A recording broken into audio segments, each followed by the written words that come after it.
yun guys, sa mapagpalang umaga po sa ating lahat. For today's video po ay nandito po kami sa may tabing ilog at may meeting po. Tungkol sa pagsasaayos ng ilog. Malalaman po natin kung paano po ang gagawin nila. Nung nakaraan po ay may nagpunta na po dito. Bali madami po sila. Pero hindi ko po siya na-i-vlog at sobrang daming tao po, ako po ay nahihiya. Pero maya-maya po ay mag-start na po. Paliliwanag po nila kung paano po ang mga gagawin. Guys, siya ng ilog oh. Luang na no. Zoom daw natin. Ang luang nga. Ang luang ng bunganga. Ano ba yung maluang? Oo, ang luang na ng inuluang niya. Hindi nakagaya ng dati yung pinaka bunganga or bibig niya. Ayun ba sinasabi na dati pang atin? Yung mga bahayan na yun. Ang ganda. Tsaka ang pangit na niya. Hindi ko gaya ng dati na. Hindi ko matanda. Yan. Dati natawid pa kami sa kabila. Tapos parang may tatambayan ka pa. Nabuhangin sa gitna. Lalaki pa rin ang ano. Uling na tumumba. Tatambakan yan.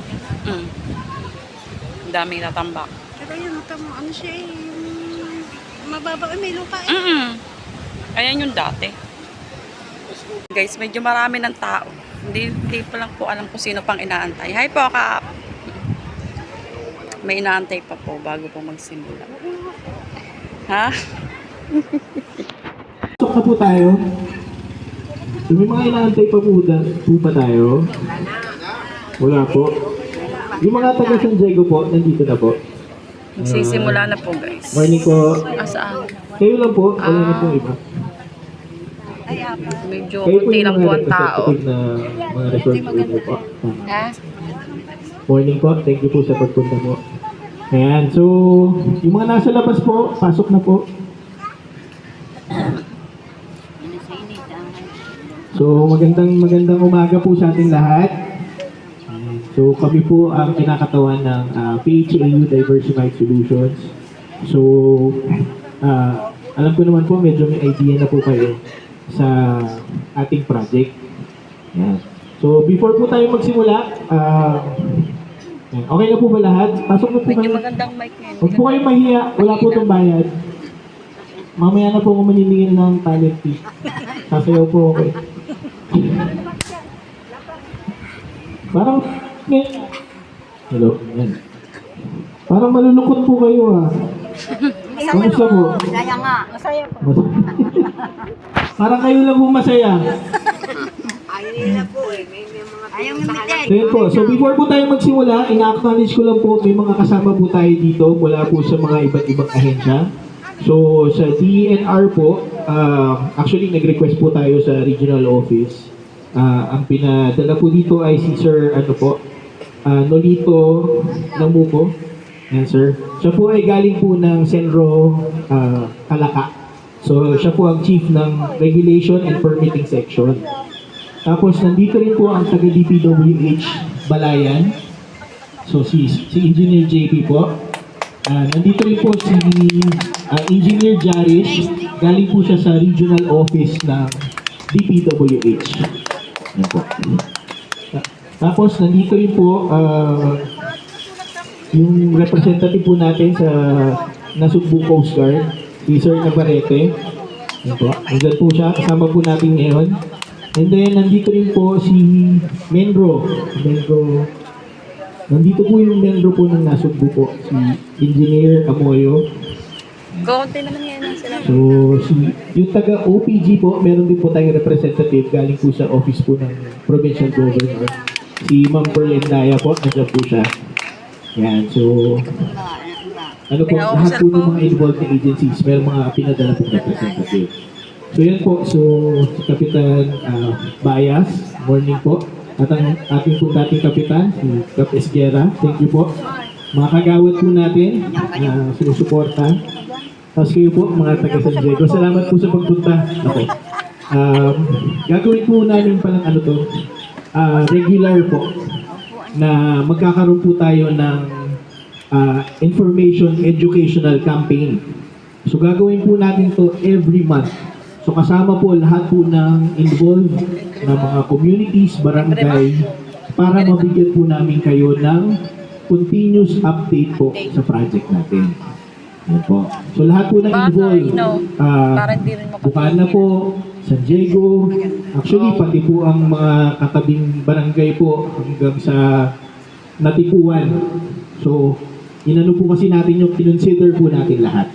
Okay? So, starting po nung medyo malabo po yata. At aayusin natin. Alam niyo naman po kung bakit po natin ginagawa yun, di ba? Yun po. So, kitang-kita nyo naman po, kailangan natin po yung load. Di ba? So, yun po. So, this is a DENR initiative, pero this is a multi-agency project po. Kasi nagtutulungan po dyan ang DNR, ang DPWH, at ang local agencies po. So, involved po lahat ng ahensya. Okay? So, kaya po nagkaroon po ng site inspection po ang mga taga-DNR. So, after po noon, yan, proseso na po yung natin, nagkaroon po tayo ng safety inspection. Kasama po natin ng taga-Coast Guard. In-inspect po yung vessel natin para po sa yung safety certificates na po. Ayan. So, nangyari po yan nung June. Wala lang, hindi ko po makita. June 18. Ayan. So, mamaya po pala, kaya magkakaroon tayo ng parang question and answer after po nito. Okay? So, yung ang mangyayari po dito is through our partnership. Baga, kung ano po yung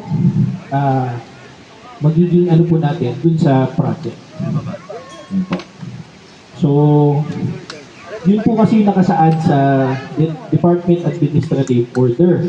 So, no cost to the government, pero it doesn't mean na hindi po involved ang mga government agencies. So, meron po tayong dinaanan na proseso. Matinding proseso po yan. So yan po, i-process po tayo ng mga natin, mga permits. So yung permits po natin from barangay po, actually when we started po, matagal na po, mga 2018, 2019 po. So, sinimulan po namin yan. Ang una po namin ginawa, gumawa po kami ng project study sa area. So ano po yun? Ginawan po natin ng tinatawag nilang environmental impact analysis. So, through that environmental impact analysis, doon po natin na-determine kung paano po natin mariresolva at maaayos yung ilog. So, ang ginawa po natin, nag-acquire po tayo ng various permits. So, mula po barangay, so may mga resolution po tayo, galing pong Bukana, and then, meron din pong mga, mga no objection. Yan po, nagsimula po yan kay Cap Esguerra pa po. Sila po ang nag-initiate niyan. So, kompleto po tayo lahat ng papel. And then, meron din po tayong mga from municipality naman. So, kinuha na rin po natin sa mga resolution from the municipality, mga no objection, mga clearances. And then, recently lang po, since nung last year po, mga 2 years ago, di ba alam nyo naman po yung nangyari sa Manila Bay? Nagkaroon po ng suspension sa reclamation sa Manila Bay. So mula po nung nangyari yun, nagkaroon po ng bagong mandato. So nagkaroon po tayo ng bagong guidelines. Yun po yung bago natin sinunod. So nag-start po yun, nag-process po ulit tayo. Kumaga lahat po ng permits natin, sinimulan po natin ulit. Although may mga existing na po, pero hindi, so Mines and Geoscience Bureau, nagkaroon po. And then lastly po, nag-post po tayo ng performance bond sa probinsya. Okay? So, in-apply po natin lahat yun, kaya po tayo nabigyan ng notice to proceed. Ayan. So, yun po, lahat po in-apply natin. So, yun po yung naging bagong proseso. So, ang ginawa po natin, lahat po from technical aspect, environmental aspect, and then at the same time po, kung ano po yung pinaka-beneficial sa community, yun po yung Grace, amin So yun po. So, para po makalapit po yung mga equipment po natin dito, tapos maglalagay din po tayo ng isang maliit na equipment sa harap para po i-open up yung ilog unti-unti. And then, unti-unti po natin lagyan ng protection tong gilid. So maglalagay po tayo dyan ng mga sheet pile. So yung mga sheet piles po natin. Pero before po natin gawin yun, kailangan po muna ulit namin mag-borehole testing. So ano po yung borehole testing? Ang gagawin po namin, kasi nung sinimulan po namin to 2024, last year, iba pa po ang profile ng ilog. Meron pa po tayong lote dyan. So ngayon po, hindi po natin alam kung ano na yung ilalim niyan. So kaya po ngayon, magpapatesting po ulit tayo. Magpapa-borehole. Last time po kasi, nung chinek namin, ang sheet pile na ibabaon po namin dyan, minimum po 18 meters. Yun po ang kailangan ibaon. Ngayon po kasi, baka nagbago, baka 20, 21, or 25, di ba? Kasi ayaw po nating matulad dati. Alam niyo naman po dati, may sheet pile na po dyan, di ba? Ibinaon po. Ang problema, since mababaw lang yung baon, ano po nangyari? Pagdating po ng bagyo, nawala rin. Diba? So ngayon po, gusto po natin gawin natin tama. Kaya po lahat po, may proseso po. So habang inaayos po natin yung harap, habang medyo nilaliman po natin to, gagawa po natin to ng flood protection. Ang maganda naman po dito, hindi lang po itong side na to ang gagawa natin ng flood protection. Kasama rin po yung kabilang side.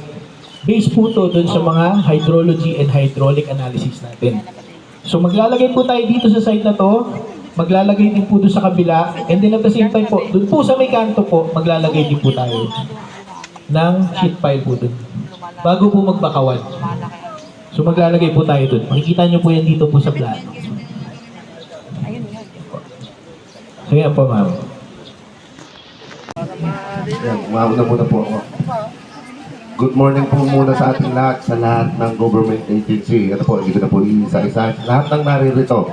At kaya po ako na po ang nagpursige ko muna ang aking mga residente. Eh minsan hindi nagtatanong, saka lang magbubunga nga pag nakauwi na. Tama ba ako? Kaya ngayon, ako na po ang mangunguna. Tama po ba? Tama ka? Yan pong ating proyektong yan. Pakinggan nyo ha, para alam nyo, hindi, para alam din ng taong baryo, hindi yung social media na naman ang ating pairalin. Pakinggan nyo, ito pong river restoration ng PHAU ito ay napakaganda.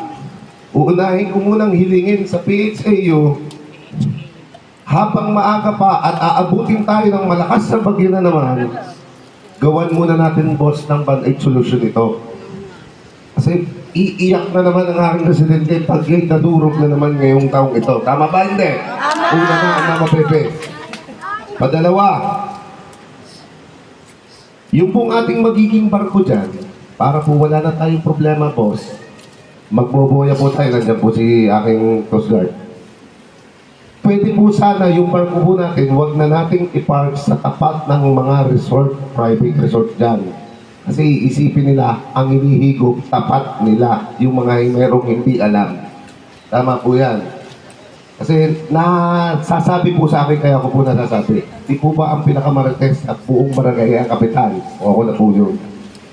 Patatlo po, itinatanong po sa akin ng residente ng barangay Bukana, kung maibabalik ba dati yung nakuha ng barangay San Diego na pag-aari ng barangay Bukanay, mapapabalik pa. Tama ba? Hindi?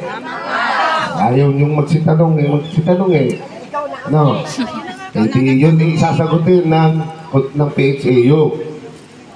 At isa pa, mamaya, marami pa, boss. Medyo kakainin ko itong mic na ito. At ang aking sasabihin ay para sa barangay. Panahon pa ni Kapitan Leon Isguera, ako ay kagawad, napagkasunduan ng public consultation ng True PHAU at Sangguniang Barangay at Presidente ng Barangay Bukana na ang proyektong ito ay ang makikinabang ay ang Barangay Bukana. Bubuhayin ko lang po yung mga pangakong habang ginagawa ay pagagandahin ng Bukana. Unang-una, lahat ng street lights ay magdodonate kayo ng solar light para lumiwanag. Yan po ay totoong sinabi sa ating kapitan. Ano po? O yan. Nakukoy kagawan. Huwag po kayong mag-alala. Tutuparin po yan at ang aking mga bossing mababait. Sunod pa po. 10:30. Ito nga pa. Madami. Madami nang nagtatanong dito sa akin. Unahin po lang talaga natin, Boss Franz, yung barko natin, magawa natin ng paraang hindi mapapark doon sa tapat ng mga private resort. Kasi pag gabi, dahil may ilaw, hinigop na yun ka ng hinigop ang buhangin, wala pa namang nangyayari. Alam ni kapitan niya. Ano po nga ba? Sadyang dadamihan ko na ang mga katanungan at para ang sagot nyo ay iisa na rin. Sa aking sanggunian, talagang pagkakadami, baka mainip sila mahapon na, hindi pa tayo tapos. Ito po bang mga pang-seed file natin na sinasabi natin yung mga bakal? Yan po ba ay kasabay na pagsihigop ng buhangin ay pagkagawa ng seed file? Dahil po, pag po hinigop natin yan, nang walang nakasuporta po sa atin, parang pahigo po yan, parang guguhutin. Tama ba hindi? Tama. Ewan po, siyempre, may project consultant sila, maring yun ang mas may alam kaysa sa atin. Ano po? Kaya sa True PHAU, sa lahat ng department heads ng agency, sagutin po natin ito at ma-deliver po natin ng maayos sa aking mga residente. At dun pa lang po, ipagpapasalamat po namin. Maraming salamat po. Ayan, maraming salamat po, Kap. Akala ko madami. Sinulat na lang. Ayan, so para po sagutin ang tanong ni Kap, nandiyan po ang isa po nating partner sa PHAU, si Sir Richard Alcantara. Good morning po. Maraming salamat po sa pagkabimit sa araw na to. Maraming tanong si Kap eh. Okay, siguro anything else po doon sa tropa sa maraming salamat po. Ako rin ho yung may handle before ng project na Lego Worker sa Sia. Anyway, yung pong tanong ni Kap, number 1 po yung mga vessel na nakapark dito sa harapan ng private resort. Dito po sa mga vessel partners natin, ay yan po ang una natin sinabi sa kanya sa pagtulong po ng Coast Guard. Kaya po naglagay tayo ng master ng buya dyan para po malaman lamang kung saan sila mag-ooperate at po yung parking area nila. Baka parang sasakyan po yan kung saan sila magpa-park, pinariyan po. So ang makikita nyo po dyan is come and go ng vessel. Yung pong nakahinto, yun po yung nagbabasag ng mga na-compact na ng mga buhagin. So yung iba naman po nakikita nyo ron ay hindi naman po sa amin. So may iba po kasi na pagkakamalan, akala amin. So meron po kasi tayong mga port operation din dito sa Wawa. So meron din po naputarian ng mga ibang vessel. Kaya pag may katanungan po, ang pinaka-best po na pagtatanungan natin ahensya ay ang pamunuan po ng Philippine Coast Guard. Dahil sila po ang may control ng mga vessel at kilala po nila kung kaninong vessel yung naroon. So last time nga po, nung hindi pa nagsisimula mag-resume ulit ang river cleanup natin, tumawag ang Mayor Tommy sa akin, akala yung nagparada diyang barko ay PHAU. Sabi ko, Mayor, wala ho kami operation pa at wala pang permit. Hindi ho amin yan. So ganun po yung natin, pag-a-analyze po dapat. No? So, yun nga po, humihingi rin po kami ng tulong sa ating mga mamamayan ng Bukana at po San Diego. Na tulungan po kami sa pagbibigay ng informasyon dito sa mga ibang kasama natin para po maunawaan nila yung proyekto. Ang proyekto po ito ay para po sa... Yun po ay hindi ura-urada ka kasi po may mga proseso po yan. Actually, galing na po kami sa pamunuan ng Senro, Kalaka. Yan na rin po yung mga ibang mga tinanong namin. Kapag ang property mo ika ay kinain na ng tubig and everything, may mga legal implication. So ang amin pong lawyer, ang hinahit ko pong lawyer ay tigalian din, si Atty. Manalo. Si Atty. Manalo po, kapag may katanungan po kayo sa PHAU, ang tigalian. Ariyan po ang opisina ni Atty. Manalo sa mismong liyan din. Para at least kung may katanungan kayo, nasa kanya rin po ang lahat ng file copy namin. So lahat po ng file copy ng permit, documents, and everything na kay attorney rin po. At the same time po, yung pagre-restore po ay unti-unti, Kap. Siyempre tinitignan po ng ano, kasi interagency na nga po ito. Dati po kasi sinimula itong proyekto through the proponent ng po ng local government. So ngayon po nagkaroon na po ng interagency dahil sa mga bagong batas. So sinunod po natin yun. Once na naging interagency po yan, maproseso rin po yung pagre-restore ng mga lupa na nawala, na kinain ng dagat. Number 1 po, at tanong ng lagi ng sentro, yan ba ay legal na lupa? Yan ba ay titulado? Yan ba ay nagbabayad pa tayo ng mga milyar? So tinitignan po lahat nila yun. So mahaba po talaga sa proseso bago natin yung gawin. Pero committed po kami na i-restore po yung mga properties na yan. Lalo na po yung mga talagang sadyang tiga rito na apektuhan talaga. So ganun po yun. At yung, ano pa ba tanong ni Cap? Nakalimutan ko lang. Yung sheet files naman po, may technical ano po kasi tayo, advisory group. Nandiyan po ang DPWH. Kaya nga po sila nagmo-monitor din. Hindi lang po ang district, pati po ang regional level. So hindi po talaga natin basta-basta kung ano po yung sabihin nila, ang technical na aspeto, sila po yun. Kasi po ang DPWH po, ang Bureau of Design, sila po ang nag-aproba ng design ng river protection na yan. So hindi po tayo basta-basta na mag-divert doon sa kanilang plano na inaprubahan. Hanggang central level po kasi yun So hindi tayo basta-basta. Bagamat nakikita natin, meron din sila siyempre alam na technical aspect kung paano nilang gagawin. Once na, ang number 1 po kasi is talagang magkaroon ng river channel muna. Yun po yung number 1. Yung aspeto po na pag tinanggal o hindi ito pibuhangin at lahat ng basura riyan, ibabagsak guguho yung lupa. Kasama po yung sa study nila na ginawa. Sila po ay yung may technical capability to determine o sila ang magsasabi, maglagay na tayo ng sheet pipe dito. So ganun po yung magiging approach. Kaya po, hindi po kami basta-basta makakapag-decide nang wala pong approval din ng buong interagency at kanila mga expertise po. Ganun po yung mangyayari. Ano ko lang po, itatanong ko lang po, dahil meron po isa kasing grupo na mga medyo bata pa, mga engineer na po, na nag-ano po doon sa DNR, meron po silang gagawin feasibility study din dito sa ilog na ito. Sino po yung grupo yun, sir, para ma-identify natin? Hindi ko nga po maano yung ma-recall yung kanilang grupo ng pangalan, nagbigay po sa amin ng sulat para umattend ng meeting sa pavilion para po doon sa consultation nga about doon sa feasibility study na gagawin nila dito din sa ilog na ito na galing po doon sa DNR sila. Kaya sabi ko, ano yung DNR? Dahil kasi ako, meron na akong grupo dito na mag-restore nitong aming ilog. Kaya natanong ko naman, kung meron po ba kayong alam na may... Ganito po yun, no? Ang proyekto pong ito ay marami po nagkaka-interest. At ang tangi pong naaprubahan ng interagency natin ay ang PHAU company. Maliban po sa PHAU company, kahit tanungin niyo po sa mga sekretary na nakaupo ngayon ng DNR, na-assure ko po sa inyo na PHAU po ang pera. Sila po yung aprobadong pakilamang. Marami na pong gumamit sa amin mga papel na nagpakilala sa PHAU, mga ganyan. So may mga ganun po. So mga taktika po yan na dito sa atin, no, na Bebel naman nila yun, may gagawin naman sa inyo, may potential tayo, di ba? pag ano po, kunin niyo po yung mga pangalan, kung makuha niyo sila ng picture and everything, marami po yan. Sila sa zero. It takes 20 years again. Ang kanilang, pag-aaral. Hindi, talagang galing sa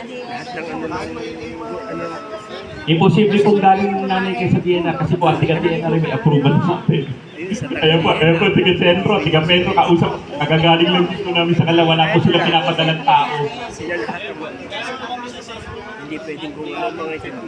Hanggang sa regional director po, yun po, malamang po yan kung hindi po fake, baka fake news na naman yan. Ay, papa na. Kaya pag bumalik dito, ihandaan niyo yung mga sayang sa buwang hindi hinuhuban. Isaklupan niyo sa ulo. Sabi na. Ito po isang tanong, may kasama din panalangin. Parang malinawan na lahat, ang project po ay, ang pagkakaintindi ko, ito po ay hindi PPP. Ano po ba yung PPP? Public-Private Partnership. So ito po, ibig sabihin ay pondo nila, puhunan nila. So, ibig sabihin, kaya po sila mag-invest, meron pong return. Kikita din sila. So, ang tanong ko ngayon, sabi niyo, tayo po maglalagay ng cheat file. Siyempre, kumikita, baka naman kako yung required. O kailangan malagyan ng cheat file, sabi natin 100 meters. Baka po nung kumita na naging 50 meters na lang. Tapos, nadala ng bagyo, wala na. So, ako po'y nananalangin na sana naman ay hindi gano'n. Kasi siyempre, tayo po'y nakakuha ng permit, wala po kami magagawa. Sa kahit po gusto nyo namin kayo patigilin, wala po magagawa kasi kompleto po kayong dokumento, papeles, permits, so on and so forth. So, ang aking po lang panalangin sana, kung ano yung required na malagyan nyo ng sheet file, rehabilitate kung tawagin. Ang sa pagpanalangin ko sana, hindi lang sheet file, kasi ang sheet file talaga, sa aking pag-aaral, sa aking obserbasyon o experience, ay pansamantagal. So gusto ko sana makita sa ilog ng sabi diyan Liberty, pero Bukana, ay yung tulad sana sa Ternate. Kung kayo po nakakagin ng Ternate, yun po ay makapal na retaining wall at napakalalim ng pundasyon. Na kung saan talagang napakahirap na tibagin ng tubig. Alam na naman natin, pag sa tubig, walang magawa, kahit ang tao walang magawa sa tubig. Pag dinaanan ng balang sa tubig, kahit building, gigibahin. So yun lang po aking kakatanungan. Napaka naman pagkakamita na, yung required na malagyan ng sheet pan, ay kalahati na lang. Sige ba? Okay. Salamat po. No? Actually po, ano yung panalangin yun, sa panalangin ko, no? Matapos namin na proyekto nito na nasa ayos lahat. Kaya po involved dito ngayon, kaya nga po binago natin ang batas ngayon na hindi na lang po lamang ang mga kontraktor ang nangangasiwa ng proyekto, kung hindi, may interagency na po. Kaya po nariyan ang DPWH, nandiyan po ang DNR, may monitoring team po hanggang provincial level. Hindi po pwede na iiwan yung proyekto kung 100 metro, 50 metro lamang ang ginawa. Hindi po maaari yan kasi po may technical report po na magagalit sa ground. At hindi po natin makokontrol yan ng everything dahil interagency nga po. Yun po ang kagandahan ng interagency na batas na yan. Kung dati po noon, isang tao lamang o isang kumpanya lamang ang nagde-decide, kaya po nagkakaroon ng mga problema ganun. Kaya po, yun po ang kagandahan o beauty ng interagency.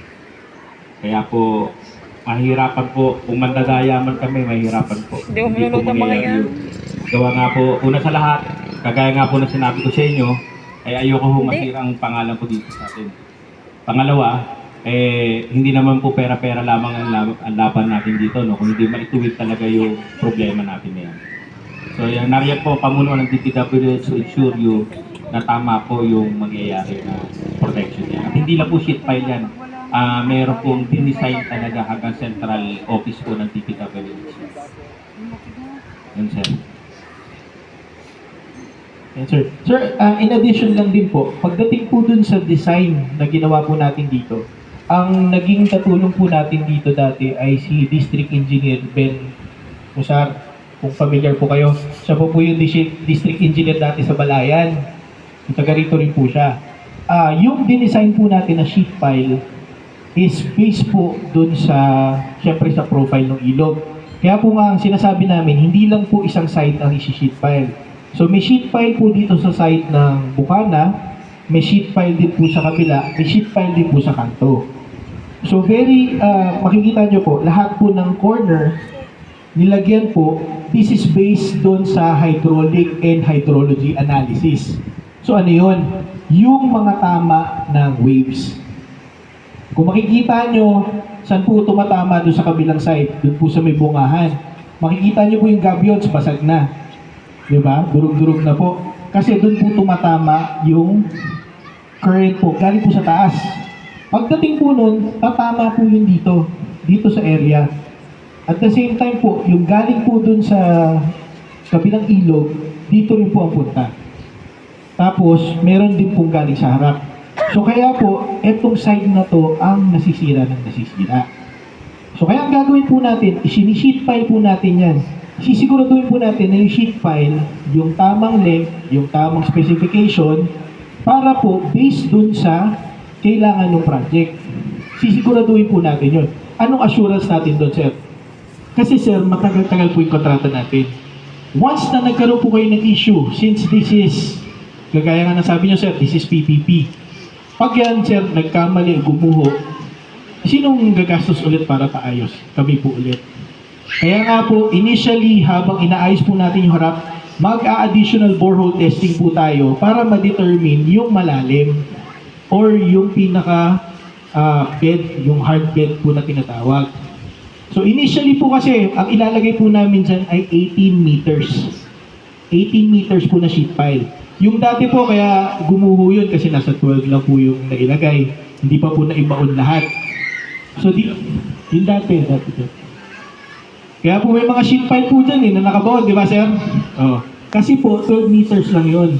Tayo sir, minimum nung chinek po natin yan, based doon sa mga borehole testing and assay testing, 18 meters. Before pa po yun. Kaso nagbago na po ulit ang profile ng ilog. Kaya po tayo ulit magbo-borehole testing para ma-determine kung ano na po yung nasa ilalim.